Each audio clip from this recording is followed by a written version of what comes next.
As if getting hurt at your job is not bad enough, it can also result in missed work and lost income. So you might be wondering, does workers' comp replace my entire income? Unfortunately, not quite. If approved for wage loss benefits, you're entitled to receive 2/3 of your average weekly income each week. Here's how it all works. Let's say you make $52,000 a year. That results in an average weekly wage of $1,000 a week.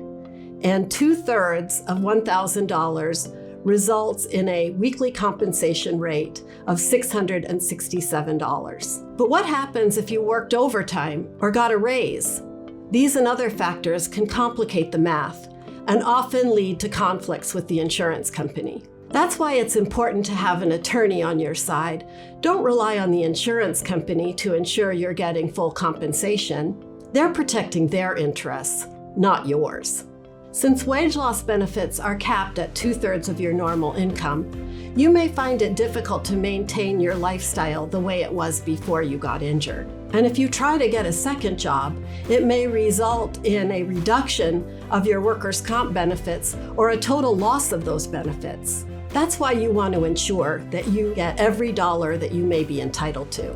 And an attorney on your side can increase your odds of success. On a positive note, your workers' comp benefits are not taxed by the federal or state government. In addition to your payment amount, you'll also need to know how long you'll be entitled to receive payments. The number of weeks that you can receive benefits depends on a number of factors. First, workers' comp may send you to a doctor who will provide treatment until you've reached what's called maximum medical improvement, or MMI. MMI is when you have reached the most healing that can be reasonably expected from your injury. The doctor may assign you a permanent impairment rating to your injured body part and will assign permanent work restrictions, if necessary, on what you are physically capable of doing going forward.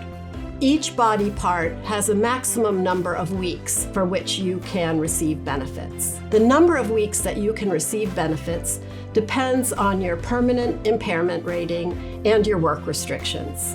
Other factors, including your work history and education level, can also play a role.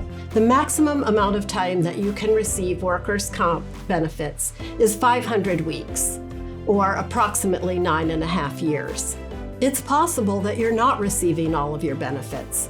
If you feel like you're receiving too little in benefits or your average weekly wage is too low, we can help. Contact an experienced workers' comp attorney at James Scott Farron today. A number of our attorneys are North Carolina State Bar board-certified workers' compensation specialists, an achievement that less than 1% of attorneys practicing statewide have reached. Get a free, no-obligation evaluation today and get clarity on your case.